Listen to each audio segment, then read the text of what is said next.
Sumukhaan na ta. Ay, lami kayo. Ay, Nutella ang akong spoon. Look.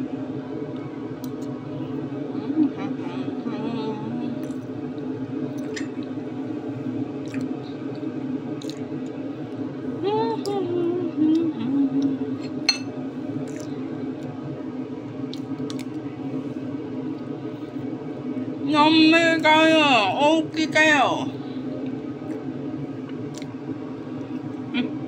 Kiring ga-bake pala ako ng custard cake. Di ko lang mapakita kung paano ko ginawa. Kasi first time ko yung...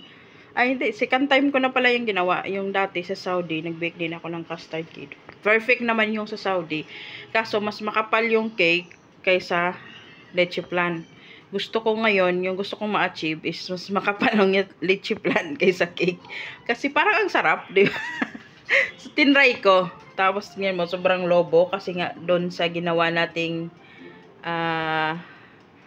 moringa, ano ba yun? Yung ginawa nating white eggs na inano natin ng maayos, mix hanggang maging parang naging ano na siya, sticky. Tingnan. So tingin ko ang ganda ng gawa ko ngayon. So hopefully talagang maganda siya, no. Tingnan natin. So mga 40 minutes na to. Tingnan natin, check natin mamaya kung luto na ba siya. Ito na siya, guys. Tinanggal ko na siya sa sa oven. So, medyo nasunog yung taas. But, tinignan ko siya. Ayan, tinoso ko. Luto na naman siya. Di ko alam bakit nabiyak-biyak dyan. So, di ko alam. Tignan natin mamaya pag lumamig na siya. I-flip natin. Tignan natin yung ilalim kung anong resulta. Gaano kakapal yung ating custard, yung ating leche flan. Kung okay ba yung resulta. So, kailangan palamigin muna natin ng konti bago natin siya anuhin na. Siya, guys, lang siya mga kairing, di ba ganina is grabe kalubo niya. So after niya mag-release sa iyang mga hangin, no, ningani na siya. Nag-flat na siya, nag-flatten na siya.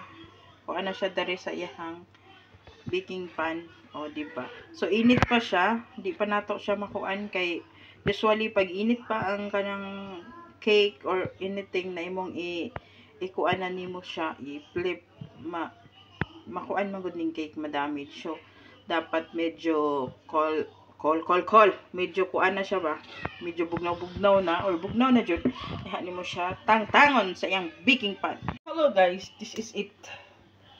I love it. Kung unsa kabaga ang cake, maupod kabaga ang leche flan. Look, wow. Tapos masos siya. Then, ang iyang cake, super moist, super ka-sponge. Kay, ang iyang recipe is, ako siyang gikuan para mahimo siyang chipon. Chipon nga grabe ka-sponge ba, grabe ka lambot. So, ingani ka, lami ang atong custard cake. Ay! I mean it! Charot. Labe? Okay. So, ugma, ato na siyang kaunon. Ato siya siyang ibutang sa ref para mabugnaw. Diba? Ay! So, wala siya tayo dahil tugma ato sa ating kaunon. But, itry na tong tilaw sa ubos kung ganahan sila. Kung di sila ganahan, di atong dalot direct balik sa taas kay sayang. Look at that. Kung unsa kabaga ang cake, maupod ang iyang pagka. Kung sa leche flan, oy. Diba? Pero dire, wala lang siya ingon nga na flawless. Kaya ako amagod siyang kuan dire ba? Sa kutsilyo kay para at least mo flip gud siya nga tarong adi maguba ang iyang view dire sa taas. No, pero okay ra na siya. Ang importante is perfect ang iyang pagka-leche flan o perfect ang iyang pagka-cake. So gabasa lang siya kay masyado siyang daghan og syrup. So ibutang nato siya sa ref.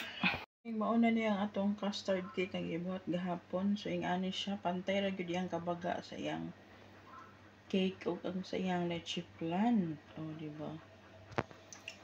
Yummy. Lami kayo. So, mag-slice na punta, no? So, na ay Nutella ang akong spoon. So, mauna niya atong gibuhat nga custard cake gahapon.